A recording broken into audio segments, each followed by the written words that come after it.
أعوذ بالله من الشيطان الرجيم.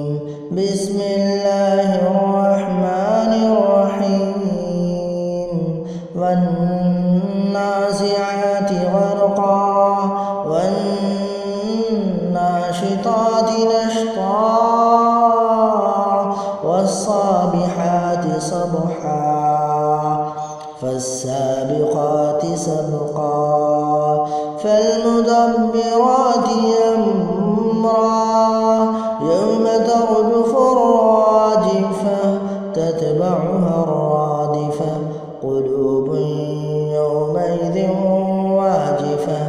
أبصارها خاشعة يقولون أئنا لمردودون في الحافرة أئذا كنا عظاما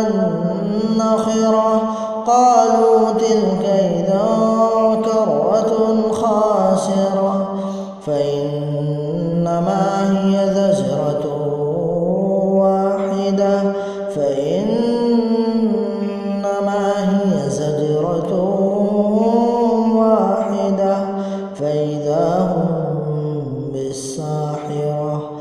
فإذا هم بالساهرة هل أتاك حديث موسى إذ ناداه ربه بالواد المقدس طوى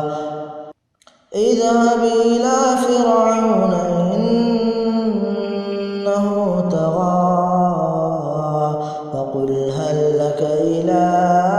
أن تزكى وأهديك إلى ربك فتخشى فأراه الآية الكبرى فكذب وعصى ثم أدبر يسعى فحشر فنادى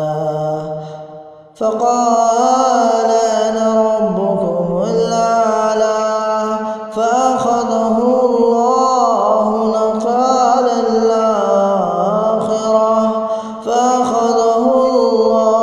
نكال الآخرة والأولى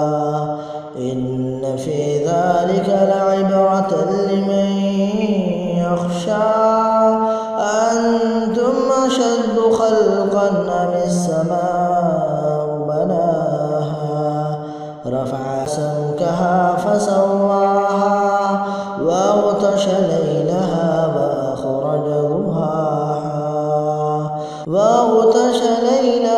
وأخرج ضحاها والأرض بعد ذلك دحاها أخرج منها ماءها ومرعاها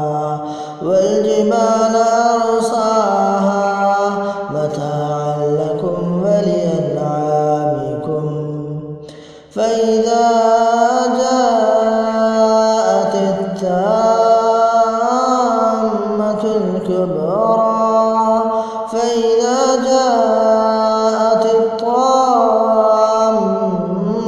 الكبرى يوم يتذكر الإنسان ما سعى وبرزت الجحيم لمن يرى فأما من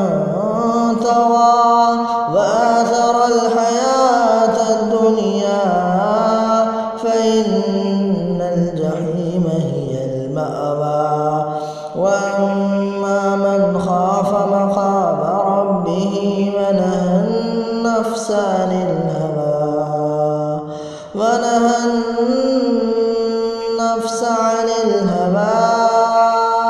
فإن الجنة هي المأوى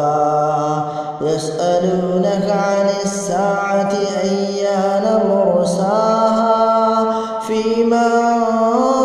أنت من ذكراها إلى ربك منتهاها